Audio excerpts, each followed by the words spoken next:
Recentemente, o Intercept Brasil publicou reportagem mostrando que o prefeito da cidade de São Paulo, Ricardo Nunes, pagou cerca de 3 milhões de reais ao jornal Folha de São Paulo via agência de publicidade. Mas o que chamou a atenção foi que, segundo o Intercept, nos últimos 2 meses, 61 artigos elogiosos à prefeitura foram publicados no jornal, inclusive com tweets patrocinados. Sobre essa questão, a revista Brasil TVT conversa agora com a Tatiana Dias, jornalista e editora-geral do Intercept Brasil. Olá, Tatiana, tudo bem? Prazer te receber aqui no Revista Brasil TVT. Seja bem-vinda. Oi, pessoal, boa tarde. É um prazer estar aqui também. Tatiana, vamos falar então dessa essa série, essa reportagem do Intercept Brasil e Vânia Folha de São Paulo. E o que chama a atenção, e aí, Tatiana, não é o jornal ter matérias publicadas, a questão não é essa. É, de fato, assumir que fez isso e não ficar naquela questão que eu quero te dizer, ficar bancando de isento. Nós somos isentos, nós somos, enfim. Queria te ouvir como é que partiu isso e de onde surgiu essa série e essa reportagem de vocês que mexeu muito nos bastidores e repercutiu muito aqui em São Paulo. Eu acho que, bom, primeiro eu vou começar do começo, né? Fazia muito tempo que a gente queria abrir essa caixa preta, digamos assim, né? Desde quando a gente teve contato, as primeiras matérias patrocinadas já chamou a atenção. Porque, como você disse, não se trata de propaganda, né? Propaganda dos governos, da prefeitura, ou pagar, comprar espaço para coisa de serviço, informação ao cidadão. Acho que são coisas perfeitamente legítimas, né? O que chamou a atenção mesmo foi que se tratava de um produto do Estúdio Folha que realmente emula um site jornalístico, né? As manchetes, as linhas finas, é tudo emulando um jornalismo, né? E não era claramente identificável, né? A gente sabe que a pesquisa é antiga, mas ela dá um pouco conta, assim, né? 7 a cada 10 leitores não passam das manchetes. Ou seja, é bastante preocupante, assim, né? Que essa sinalização não esteja muitíssimo clara. Então, enfim, chamou a nossa atenção, isso assim que a gente teve conhecimento desse site, desse projeto. O repórter Paulo Motorim, inicialmente, preciso dizer que é um fruto de um trabalho de mais de 2 meses, né, do Motorim, que está apurando essa história, porque não foi fácil, né, abrir essa caixa preta, não foi fácil conseguir essa informação. É, o Motorim, ele fez, primeiro, né, para conseguir essa informação, ele foi pelo caminho básico, né, que é questionar a prefeitura por meio da assessoria de imprensa da prefeitura. Ele perguntou, né, que contrato é esse, qual é a vigência, qual é o valor total, se existe alguma especificação de orientação editorial para os conteúdos, enfim. A prefeitura desconversou, né, falou que se trata de uma parceria com uma agência de publicidade regularmente licitada e não nada mais tinha a dizer. 2 dias depois, né, a gente não se contentou com essa resposta. 2 dias depois, a gente entrou com pedido de informação por meio da Lei de Acesso à Informação, né, do portal da Prefeitura, questionando a parceria e pedindo, né, os termos do planejamento de mídia da agência de publicidade Propeg, né, que é a responsável pelo contrato. Né? A prefeitura ela tem 2 contratos multimilionários com a agência de publicidade, né, com a Propeg e com a M-Works. Eles estão, inclusive, sendo investigados pelo Ministério Público, que está questionando por que contratos tão altos, né? A gente sabe que falta de dinheiro não é um problema dessa prefeitura, né? Se vê pelos os enormes contratos de publicidade aí. Mas, enfim, a gente questionou, então a gente pediu o planejamento de mídia detalhado desse contrato por meio da Propeg. E aí veio a surpresa. Primeiro, o prazo venceu, eles ignoraram a solicitação.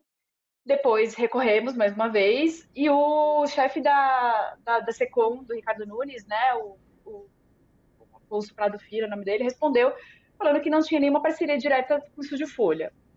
A gente tem, né? Tem, a gente tá lá para todo mundo ver, né? Tá lá no site, tem uma parceria, está lá conteúdo, né? Fazendo parceria com a prefeitura, mas vamos recorrer mais uma vez. Então, o Motorim recorreu mais uma vez, na segunda instância, no dia 2 de agosto, né? Ele entrou com esse recurso e argumentou, óbvio, né? Que essa recusa feria princípios básicos de transparência, né? Dinheiro público sendo empregado, né? A gente tem direito de saber, né, quais são os termos e para que isso está sendo usado. Então, 16 dias depois, né, no dia 18 de agosto, a prefeitura finalmente atendeu o pedido. Né? Então, não foi uma matéria que começou de agora, né? A gente está nesse processo. Aliás, grande parte do jornalismo investigativo é esse trabalho de paciência e formiga e ter que insistir mesmo, né? Porque, infelizmente, mesmo com a lei, parece que a praxe é negar, né? E eles testam o nosso poder de insistência e chatice, mas bom que você pode ver, são chatos por natureza e conseguem.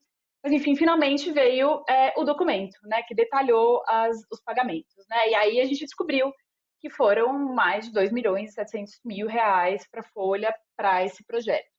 E aí, se você olha os serviços são coisas de produção de conteúdo, inserção de projeto especial, matérias diárias no digital, página do impresso.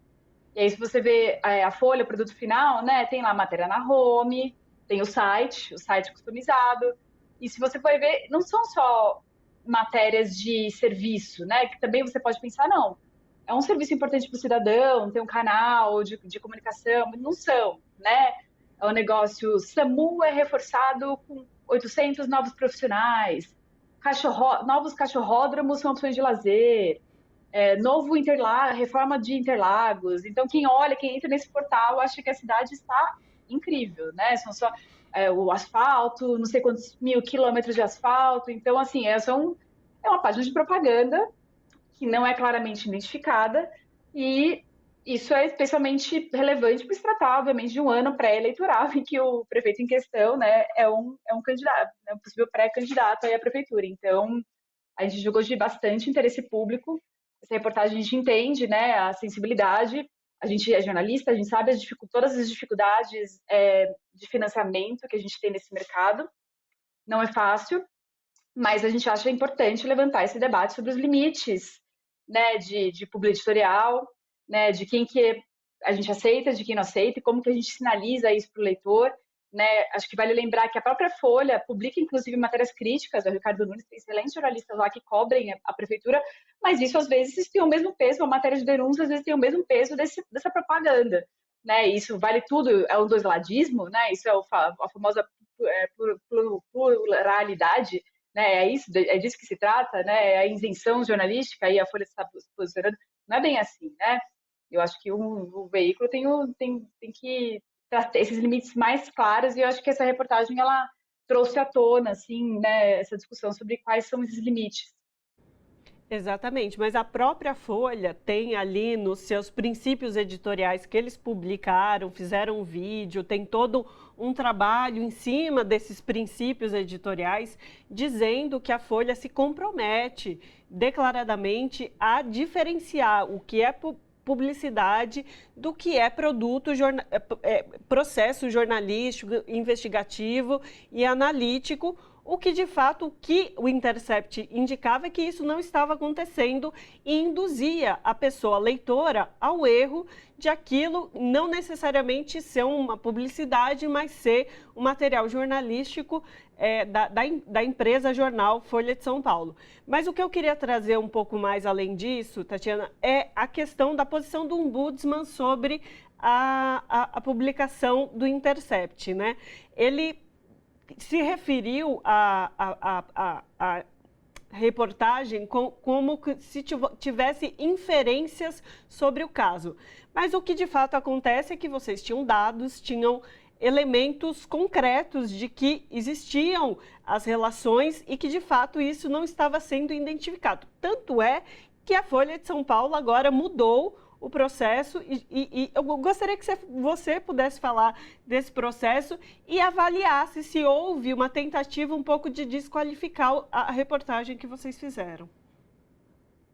Ah, claro que houve, claramente houve uma tentativa de desqualificar a nossa reportagem, assim, né? Quando você lê a coluna do Ombudsman, ele fala que a reportagem não traz nada de concreto e faz inferências, assim, né? Isso não aconteceu, e aí foi por isso que a gente resolveu publicar o segundo texto, né? A gente não tinha publicado o documento na íntegra, a gente descreveu o documento na reportagem, né? Descreveu os números, descreveu o que tinha no documento, mas a gente não publicou na primeira reportagem. E na segunda reportagem a gente falou, bom, não são inferências, né? A gente tem documentos públicos, concretos, que deveriam ser públicos, né? E não estavam públicos, eles só se tornaram públicos porque a gente pediu e insistiu. Se a gente não tivesse pedido e insistido, isso teria né, permanecido em segredo. Então é isso, aí a gente publicou um segundo texto, publicando na íntegra toda a descrição dos serviços prestados pela Folha à prefeitura, né, que inclui aquilo. Foram 13 pagamentos, né, totalizando 448 mil no ano passado, e neste ano, né, mais de 2 milhões e 200 mil reais pagos nesse ano. Então não tem nenhuma inferência, é coisa concreta, né? É grana da prefeitura que está indo diretamente para a produção de textos elogiosos dentro da Folha de São Paulo. Então, essa foi a resposta, né? A gente escreveu um texto em resposta, publicando os documentos, e alguma coisa que eu até escrevi no meu texto, né? Eu acho que é perfeitamente possível reconhecer a crítica, reconhecer fazer uma autocrítica e reconhecer um erro, que foi o que o Ombudsman fez, né? Ele reconheceu que as publicidades não estavam bem sinalizadas, tanto é que elas passaram a ser sinalizadas no final da semana que a gente publicou a reportagem. Aí ele até questiona, né? Foi efeito ou não dos questionamentos. Bom, o negócio mudou 2 dias depois da nossa reportagem, né? Eu acho que tá claro, né, se foi efeito ou não do questionamento. Mas tudo bem, a gente deixa para os leitores julgarem se acham que foi ou não. O que importa mesmo, eu acho, é que a gente mostrou uma coisa que era de interesse público, a gente jogou luz sobre uma questão que é bem nebulosa e a Amazônia cinzenta, né, do jornalismo, questões de financiamento, questões de limite em publicidade e editorial, questões de transparência. Acho que tem várias questões que são um certo tabu, assim, e parte da mídia, especialmente corporativa, tem um pouco de dificuldade de lidar. A gente jogou luz nessas questões. Então, acho que a gente ficou muito satisfeito com a repercussão, assim, dessa matéria.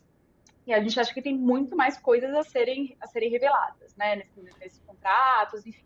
Tem muito mais, tanto é que depois, né, depois que a gente fez a primeira matéria, o Motorim recebeu uma outra resposta de lá, detalhando outros pagamentos de uma outra agência, da AIMWorks, dessa vez, também tinha pagamentos da Folha, mas dessa vez relacionados à publicidade tradicional, né, não era publi editorial como aquele caso. Então, quer dizer, tem muita coisa nesse meio aí para investigar.